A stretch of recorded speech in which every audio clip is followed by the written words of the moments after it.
si Benedict Santaines, taong may pangarap at lahat ng pinapangarap ko sa buhay, sana'y matupad. Tara, samahan niyo ako.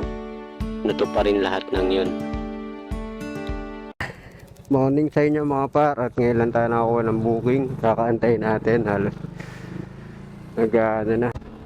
So ayun mga par, at araw ng Biyernes ngayon mga par, at no cancellation, no cover ka po, hindi na. So ayun, pangalawang booking natin si Madam, at nag-vlog po ako ma'am. Pangalawang booking natin si Madam, at papunta. So ayun mga par, at may pangatlo na tayong booking, at ito ay ang tayo mga par. Tignan mo yung pwesto ko dito mga par. Sige po, okay lang po.